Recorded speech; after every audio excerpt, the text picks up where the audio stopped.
Hello, and welcome to this Soul Leader podcast series for authentic leadership from the heart with me, Nadine, broadcaster and journalist, and joining me, Rasheed, coach, speaker, author, and founder of Soul Leader. Now, in each episode, we're going to lift the lid on a key, important, or often challenging issue in leadership life, but always through the lens of being authentic, heart centered, and compassionate. So, for this podcast episode today, I'm going to ask Rasheed about authentic leadership.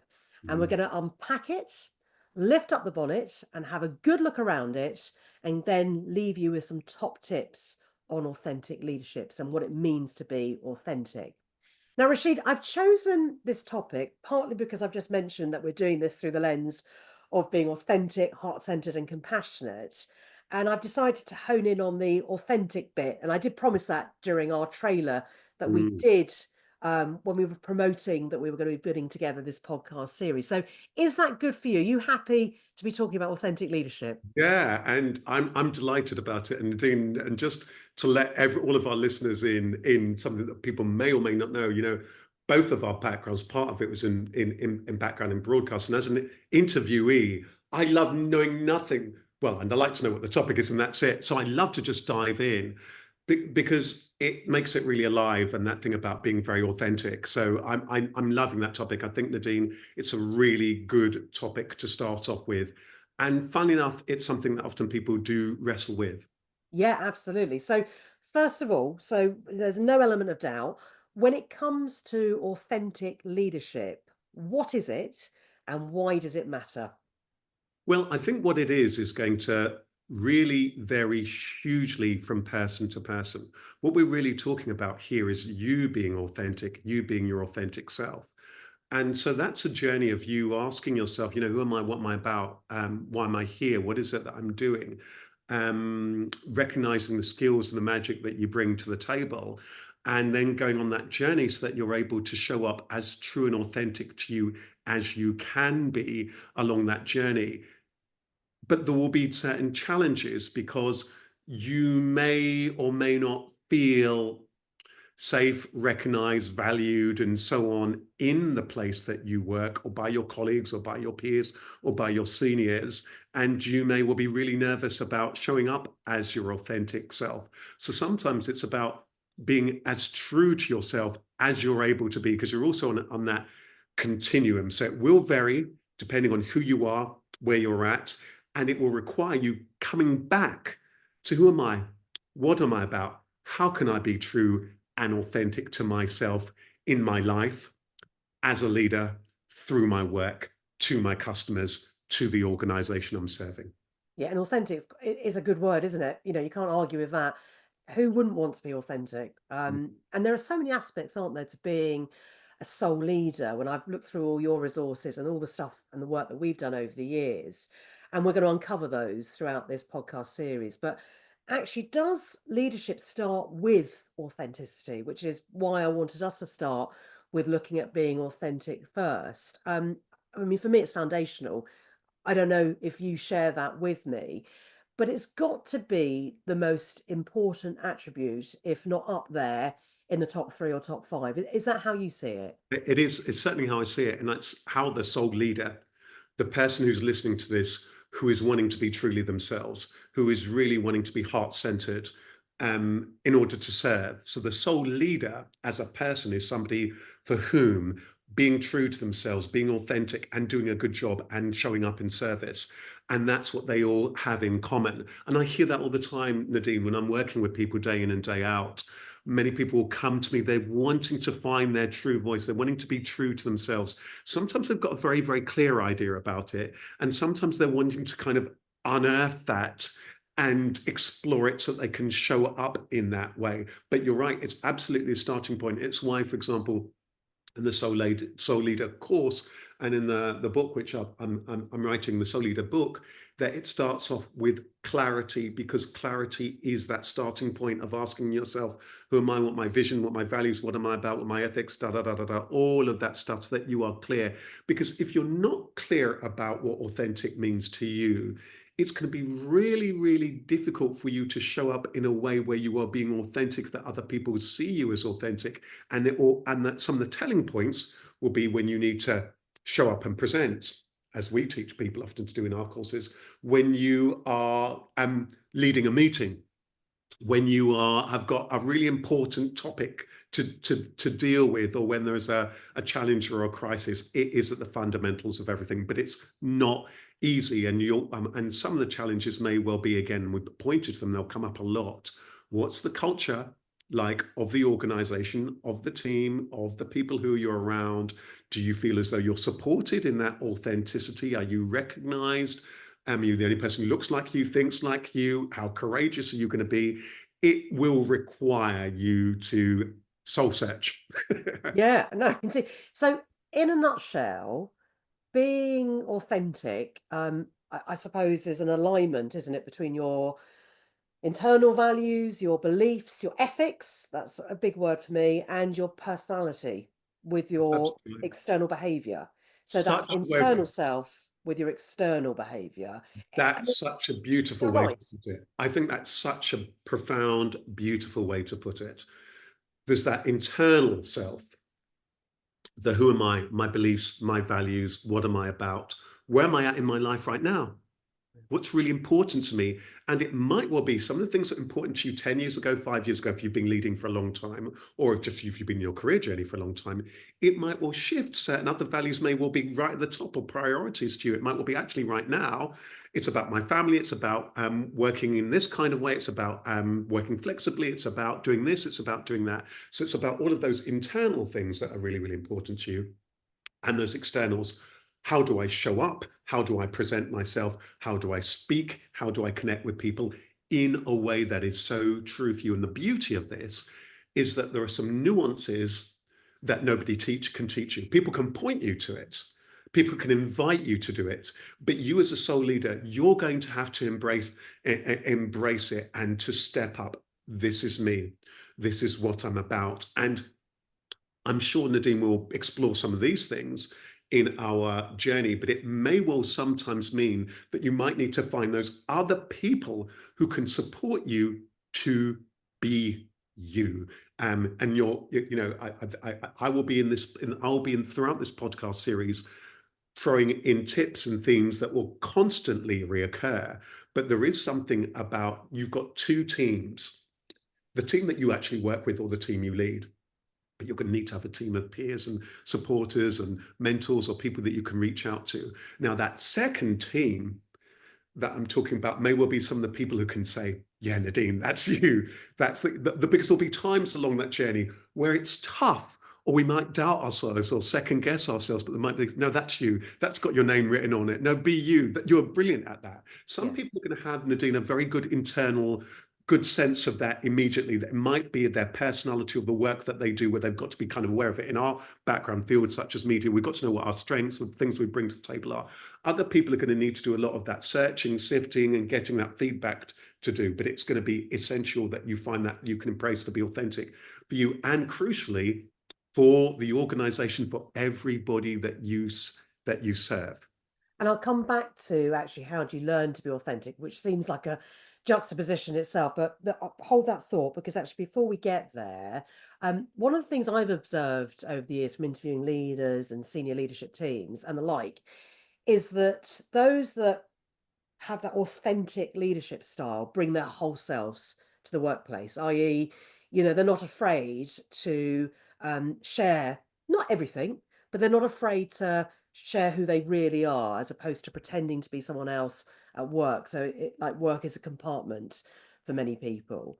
But for those that are truly authentic, they bring their whole selves to the workplace.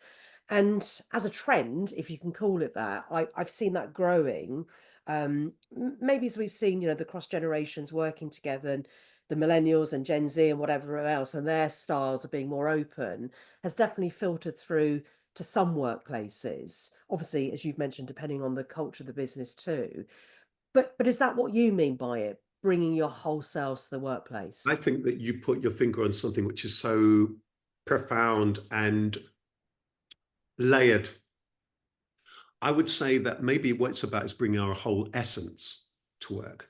Because there may well be certain things about you, your lifestyle, your background, the challenges that you've been through that's nobody's business.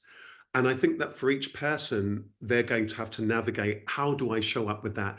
Weighing it up against so many different factors.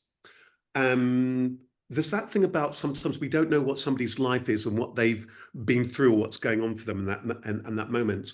So often the soul leader is somebody who is showing up in a way where their essence of who they are is authentic. Them, their personality, their magic, their values, how they treat people.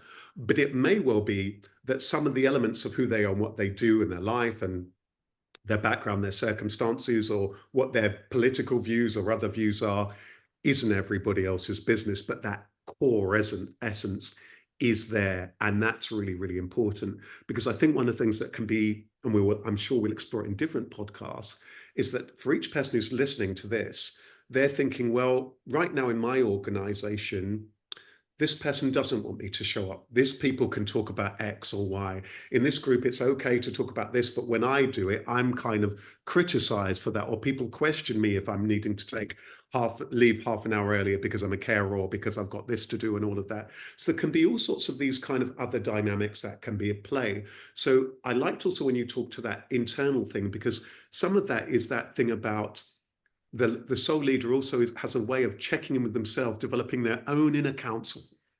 Self-awareness. Yeah, yeah, yeah. And that self-awareness and that listening to that own inner voice. And the beauty of it is how it plays out, how authenticity plays out for each person is so beautifully unique. In the same way that when we're training people to be on TV and radio, for example, Nadine, we'll see so many different people and they just shine in completely different ways, but they're all completely authentic. So if you're listening to this, and I know we'll come on to a couple of tips later, it might be that you're authentic is different to somebody else's authentic, but you're going to need to also ask yourself, when nobody's also listening, have I been true to me? And you'll know sometimes when something in your gut, in your heart, is like, no, that doesn't resonate. So some people are going to have a very strong sense of it. Some people, it's going to be built or rebuilt through this soul leader journey.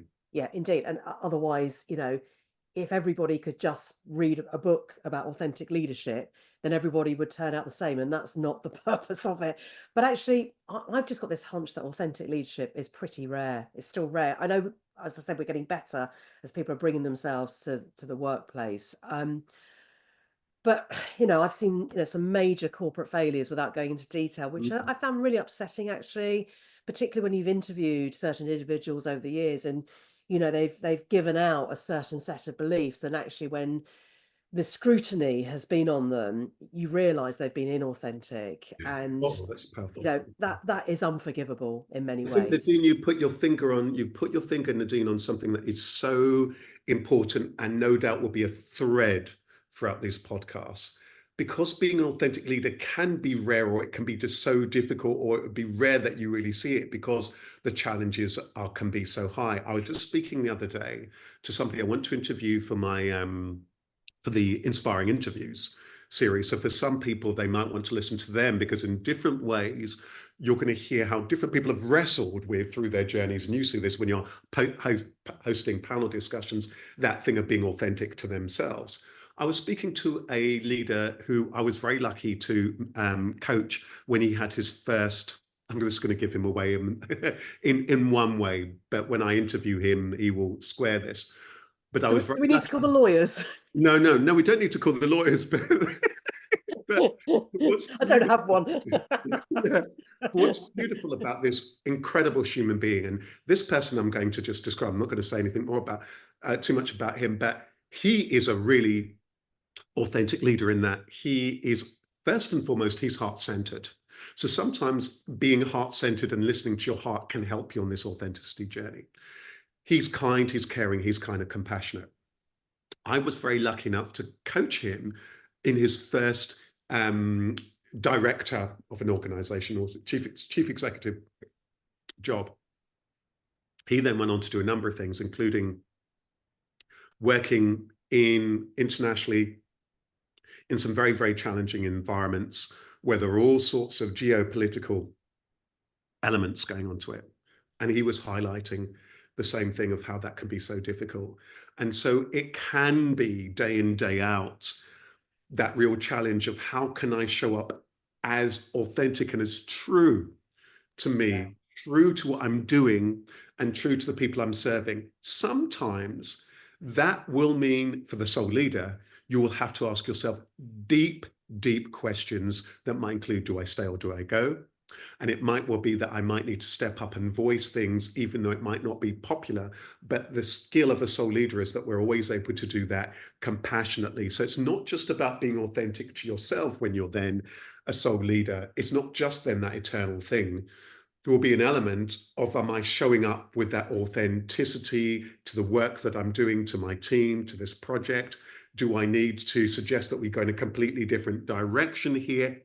And that's not going to be easy. And that's where all the other things that we'll be talking about episode by episode are really important. So when you're Yeah. listening to this one, you might find your binge listening, because we've talked about over here being authentic, but over there, when we've talked about should I stay or should I go, or over there, work-life balance, when do I call it a moment to pause and breathe? It's not easy. But when you are heart-centered, you're you have a different drive and a motivator that is very, very, very potent, and that people see, they feel, and that they are nourished by, and it would be very nourishing and supporting to you when you do that.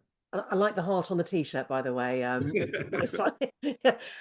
Well, the reason why I talked about it being rare is that I don't know. I get the sense that society still places a lot of value on conformity, and one of the blockages to being authentic is a strong need for leaders to maintain a certain image, or they've defined their image of being a leader more narrowly than they actually need to do so. So how should leaders let it go and remove those tight limitations or expectations? And a difficult question, I know, but I think it's really important that we It's such look a at that. great question. It's such a great question.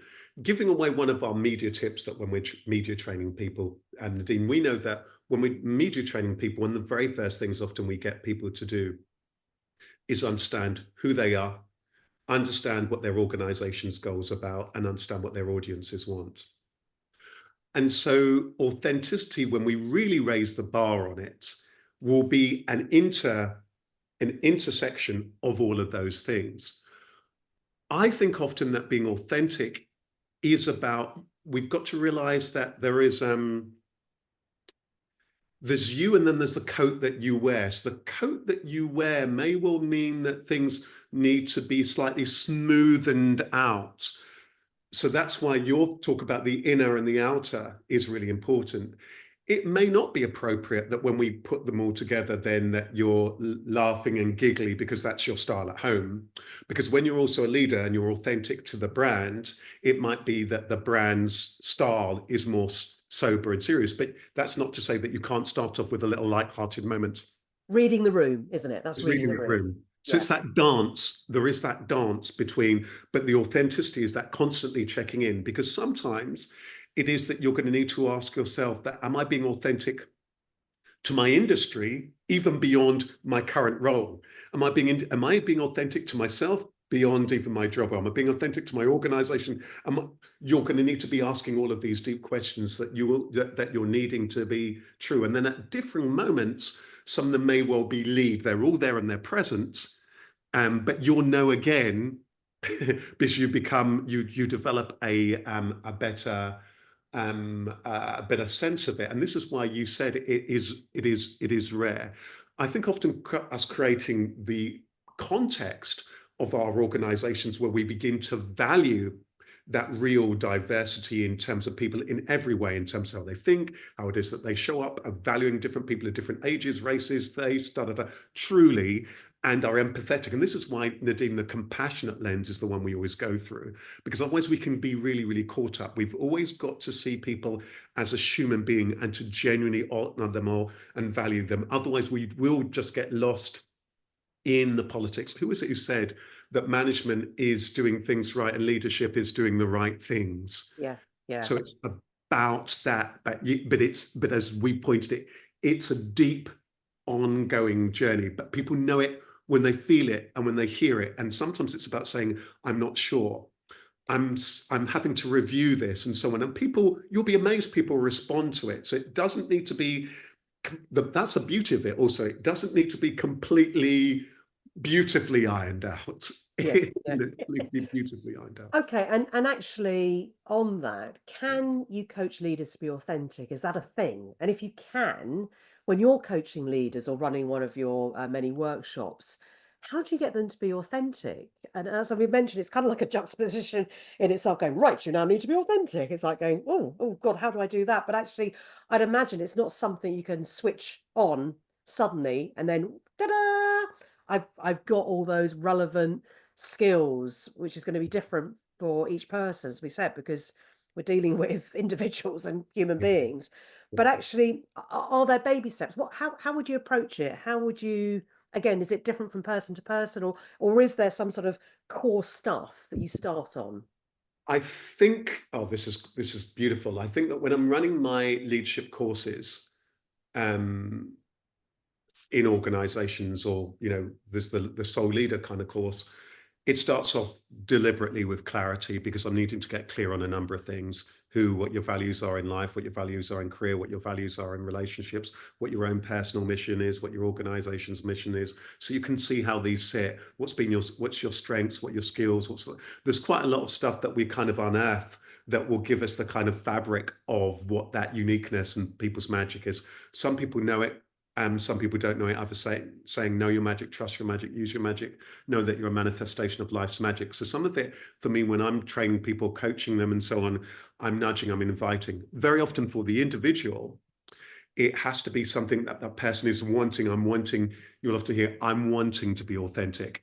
If you're listening to this and you are, let's say, a senior leader, or actually don't even need to be a senior leader, but a leader where you're leading others, what you need to do, and maybe I'm heading towards some of the tips, is to create a culture where you get to know people, you get them to open up and to share who they are, what they're about, what's really important to them, so you get to know them, and to create that safe space where they are valued. And if you happen to be a very senior, you want to begin to, and I'm sure we'll come back to it in another podcast, to begin to create a culture in which people can be seen, valued as a human being, valued in their skills and thingy, and then begin to develop their talent. I mean, there's loads in this actually for people throughout the organization. The senior leadership, have we got a culture in which people feel safe?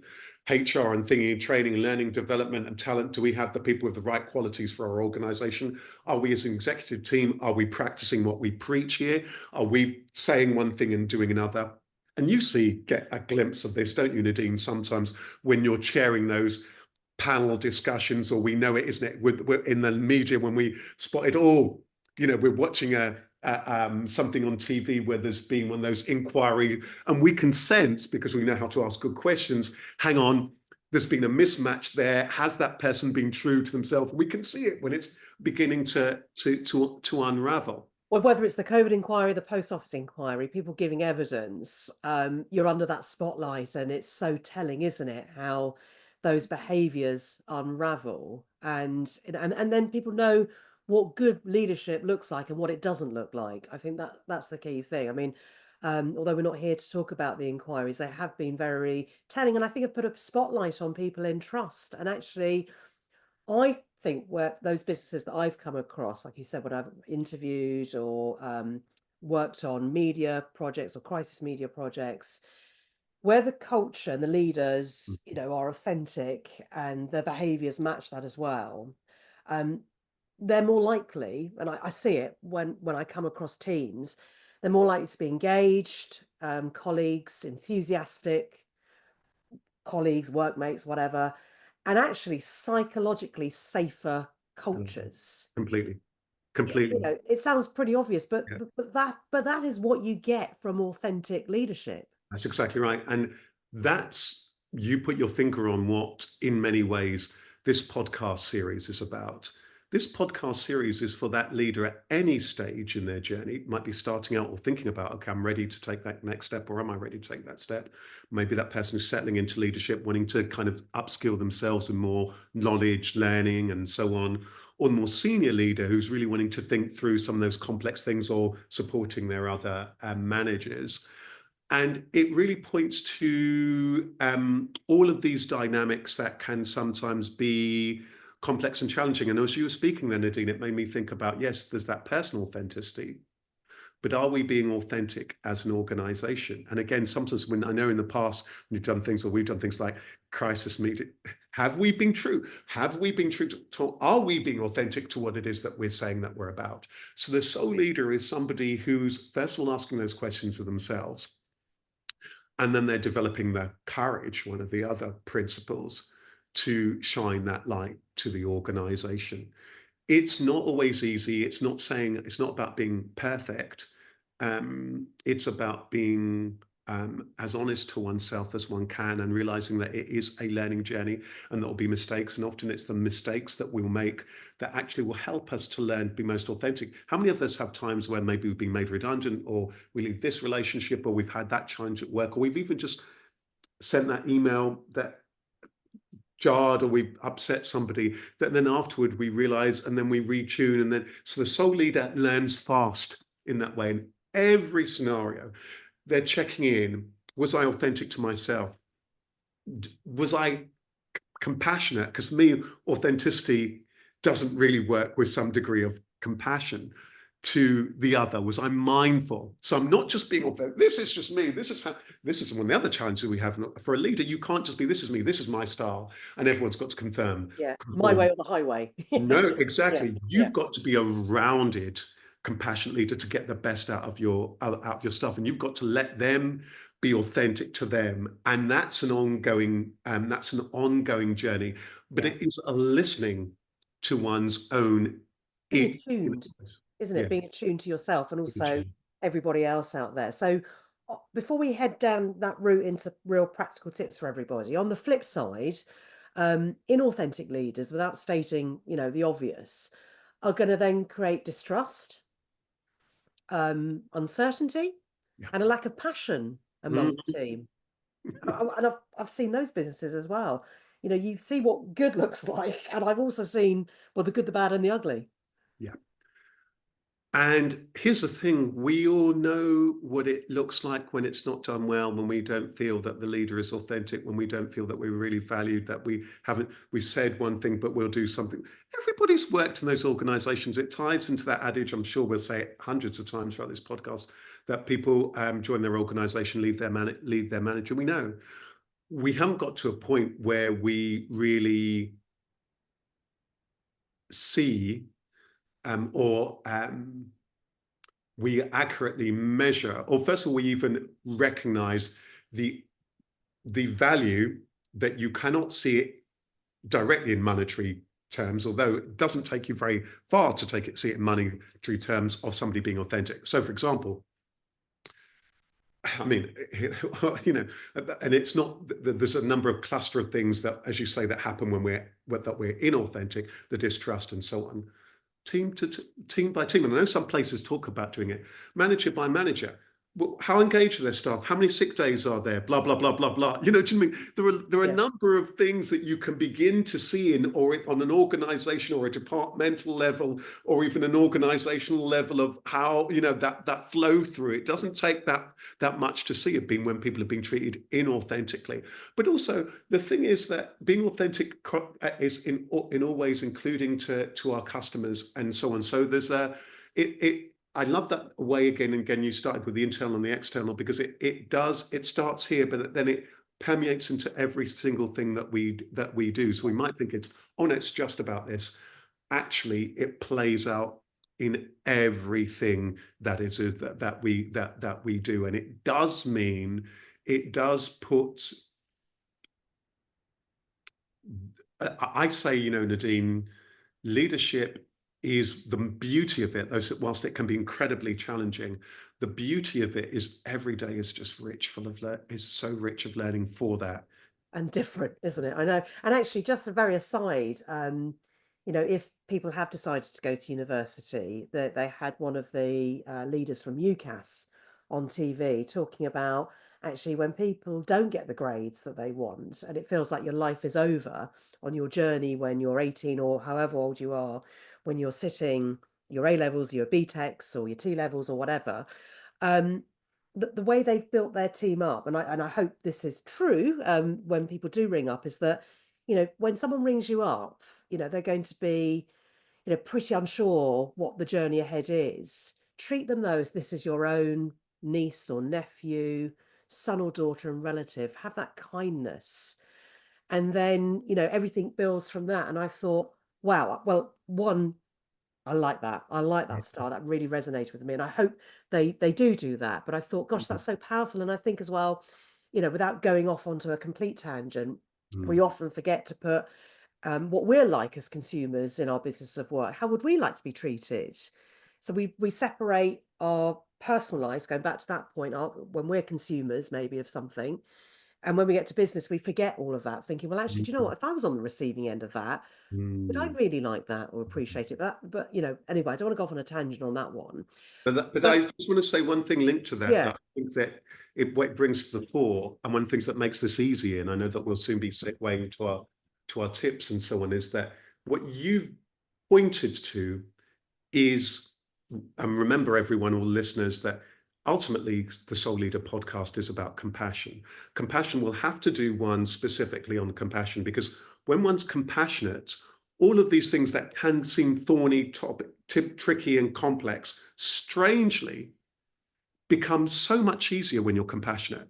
Suddenly things that you think are just so difficult, when you're really aligned, and you talked about that, Ching, before, when somebody's really compassionate, the things that how do I deal with that, that those things dissolve, because you show up with such heart and you have room in your heart. And that's what we need to see in our organization, because they are complex. There's all this, the politics to navigate, and this and that. So the Soul Leader, if you show up with that compassion, you will be able to navigate those particular issues. we are going to come to top tips in just a second. I've just had a thought actually. Mm. And I'm playing devil's advocate here. I'm just trying to think, if people are listening to this, there might be people still thinking, well, why does it matter if you're behaving authentically or not?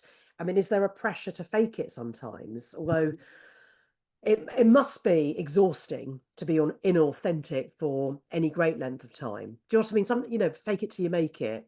Yeah, that's a really tough one. I think that there's there's two types of pressures again, isn't there? There's the internal and the external pressures. Sometimes just this feelings that within you just doesn't feel right. So even though whatever the external is, you're just not feeling right. You're not feeling right by yourself, or you're not feeling right by the job you're doing, the organization you're working for, by your family, by how you're treating people, by the decision you made bringing this product, going for the cheaper materials when the other materials will probably be better, being harsh to somebody rather than being kind to them. You name it, there can be some of those internal pressures. Sometimes you'll be overtly aware of, sometimes it might just be showing up in stress or sleepless nights. So there can be that. And then there'll be, well, how is everybody else responding to you? You're going to have to make a judgment call about what kind of leader you need to be. And that's why, again, in the Soul Leader course and so on, and in the forthcoming book, I start off with clarity, because you need to be just so clear on all of those things from the very, very, very beginning and throughout, because clarity, it's a bit like clearing a window. You might wash it one day, but then you need to keep come back and clearing it so that you can become more clear, and that your ethics or what things about, because things also, the world also kind of evolves. So yeah, the cost is really high. But again, a note here for the person who's listening to this, who is the really soul leader, they know that the price of being authentic for themselves, their organization, or for the cause, it's just not worth doing it, or by the customers. And that's why they speak out. And we see those people, and they're incredible. And this is why we're also, for me, this podcast is all about encouraging that generation. And when I mean generation, any age, that this group of leaders to show up, because sometimes they're even the people think, well, maybe I'm not a leader, but we see it, and we've worked in an organization, and you're like, oh my God, this person's brilliant. They'll be a brilliant manager. Oh my God, this person's got all the. So sometimes it's about that stepping up also. So you're right. This has been a beautiful topic, because it brings in so many of the themes that no doubt we'll constantly explore. Yeah. So with all that in mind, what are your top tips if you're striving to be, an authentic leader, or you just want to improve your leadership skills? Because, I'm conscious of the fact that people in a variety of stages, it could be that they're just stepping into being a leadership or aspiring, or really further down their journey of being a leader and thinking, do you know what? Um, I've got some good skills, but actually I'd like to enhance them now and get even better than what I'm doing already. Yeah, I'm going to try and simplify this in just to about maybe three or four kind of tips. One is listen to your own inner voice, listen to your body rather than everybody as a first step, because that may well be a very internal thing of how am I doing, how am I feeling, does this feel right, and so on. That will also help you to begin to develop your inner tuition, your intuition, but also your inner tuition, your inner teacher. So that listening, how am I feeling, how am I doing, that might well be physically in terms of your health, whether it feels as though you're pushing yourself too much, whether you're feeling your heart, it'll give yourself so much insight, a bit like when you're beginning to watch and regulate your exercise or the food that you're eating. So there's that really listen, know when to take yourself away sometimes just to check in with yourself and to reflect, pause, reflect. I guess that leads on to as a second tip to do that. Really develop a good network of people who will give you strong and sound and kind and compassionate counsel. So that sometimes you can check in with, does Yeah. this feel right? Does it not feel right? How was I? I've got this issue. Can I play it by you? Because that will also help. Sometimes you do need that other marker. Yeah, you're going to just add to that. Yeah, just yeah. What if you don't have that network? Because obviously, the larger organisations and businesses I work with, they've got all the learning and development resources. Although, as we know, they've been under the cosh over the last 2 to 3 years. But for some people that Yeah. just barely can get by doing their job, having to Mm. go back to a caring role or looking after children or whatever it is, and Such a don't good have point. a network. And the reason why I said it was quite interesting because the days of sort of going down the pub, and as much as I like to have a pint now and again, and it's great for networking. I remember I used to rush back home if I was abroad, having chaired and hosted and interviewed people, just so I can get back to my children. And there was other people staying on, and I thought, gosh, the amount of opportunities I potentially lost as a result of that. But mindful of the fact that I was a mum as well, and Yeah. I was, luckily enough, had a good support network with my parents to be able to go off and work and come back again. But I missed out on all those networking opportunities and then was exhausted about the idea of thinking, well, how do you form those network groups? Yeah. That's Sorry, such Rasheed, a do good you point. mind answering that No, one? that's such a good point.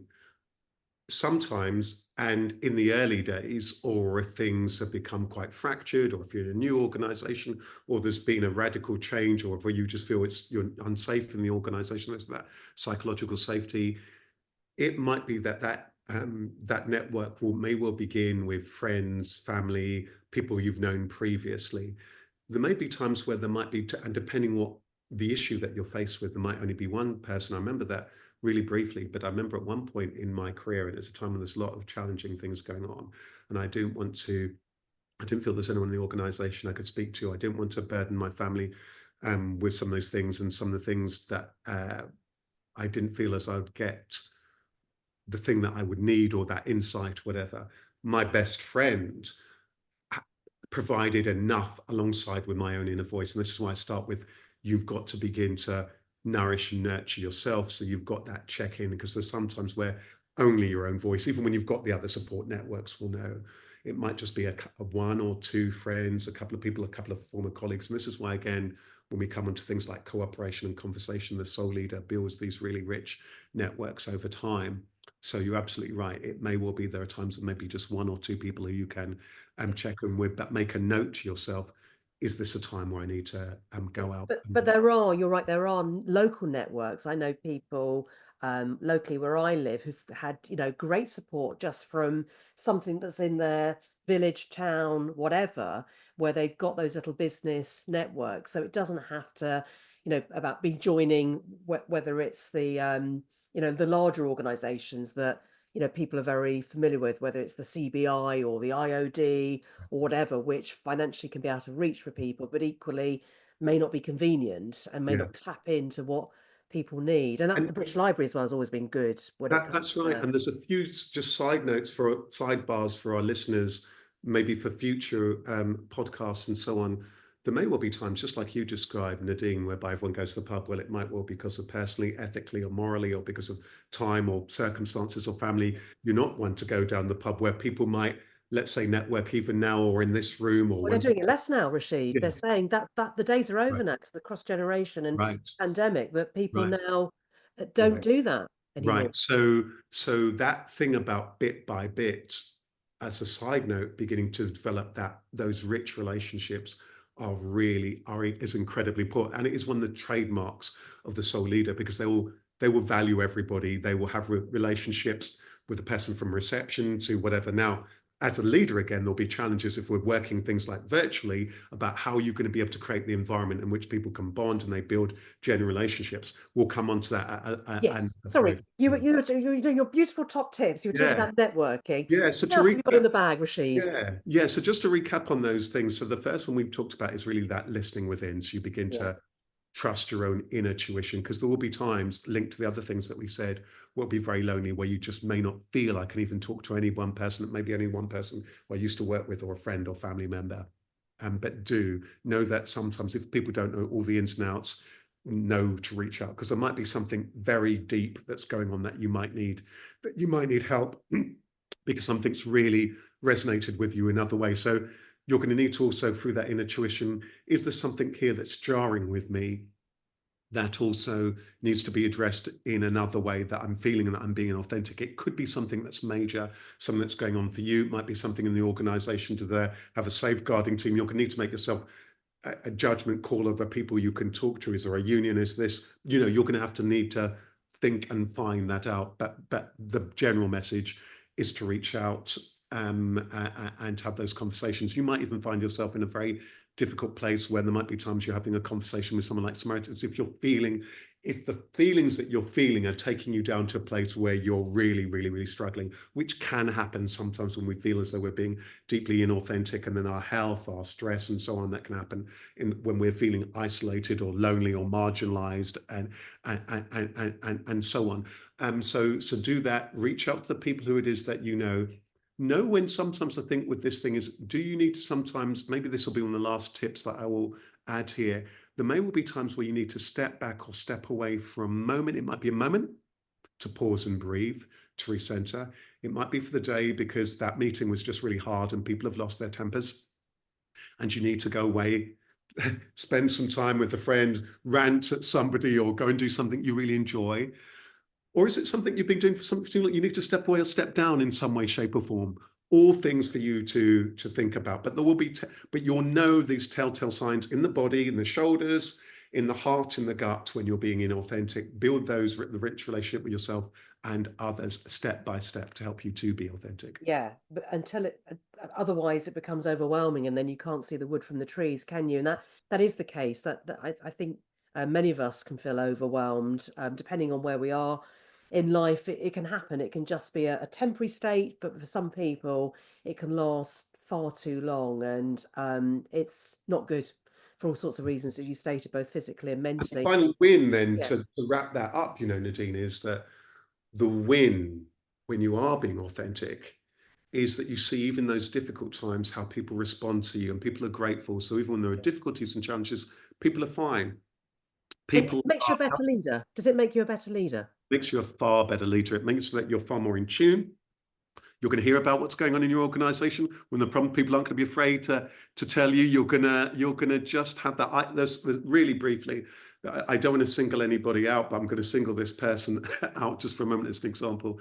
One of the people that we've interviewed on the Soul Leader interview series is a guy whose name is Shane, who is the um, chief executive of Bart's NHS Trust. And he, like his predecessor, who's called Alwyn, is from that school of people, and they just have this way of, even though they're leading this huge organization, 20,000, whatever it is, staff, they show up with such a humanity, a warmth, and personality. You feel as though that person is your mate. They value that, and the win and the warmth and how people feel. It's powerful, and you learn, and your organization, people are more valued, and people feel as they can tell you things. You're going to have far better antennae of what's going on, whether it is you're a leader of a huge organization like that, or a small team, or you're just leading on a project where people can feel, or customers can feel as though they can open up to you, and that might give you insight for your business. The wins are countless, are multifold. The Yeah, cost. indeed. Yeah, yeah. Having that style of leadership, it has, so many benefits, doesn't it? But actually, what a great place to work, isn't it? And feeling good, and Feeling feeling good about good yourself. Yeah.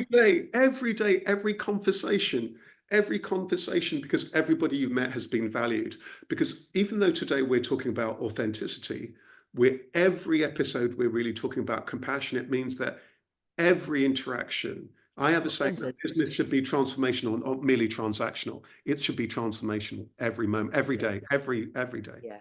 And that's what makes an authentic leader, isn't it? Being transformational as opposed to transactional. So, this is your chance to promote yourself, Rasheed. I'm allowing you. If Yeah. people are interested in finding out more about authentic leadership, how can they? What have you got up your sleeve? Yeah. I don't know if you want to quickly show your heart-centered. This is There you go, t-shirt. the heart. You know me. People who know me. There's often be hearts and so on. Hearts I don't involved. think you're selling t-shirts, though, are you? No, not no. I'm not selling t-shirts. My Maybe sideline, maybe. yeah. That's maybe Yeah. one for What have you another. got up your sleeve? Yeah. So I mean, if you've really enjoyed what you've listened to today and you're wanting more, of course, check out and watch the space for others in the Soul Leader podcast series. But visit soul-leader.biz, B-I-Z, because there you will find free resources. You'll find, for example, my top tips. These are just short nuggets. You will find my inspiring interviews with a number of people, including Shane, I mentioned from Barts, but all sorts of different leaders from different backgrounds. And you will also find the Soul Leader course if you're wanting some more other structured kind of support. So there's lots there on Soul Leader, soul-leader.biz. And I just want to say again, Nadine, a big thank you for this podcast series. I'm already really enjoying this series, and do tell us, do get in touch with us. Do let us know how you feel about these podcasts as well. And yeah, thank you so much, Nadine. I'm looking forward to Yeah. the next time. No, indeed. And Rasheed, I'm sure people are very aware of this, but having worked with Rasheed, he spent so many years in leadership coaching. I know you've trained, coach, run talks, events, and leadership programs for thousands of people. So it's brilliant to get, your thoughts. And actually, you don't know what my questions are going to be. So I think you've definitely displayed authentic leadership. You've been heart-centered today, so thank you very much for bringing yourself to work today. Such a pleasure. Thank you so much, Nadine. Thanks, everyone. Take good care. Bye. Bye.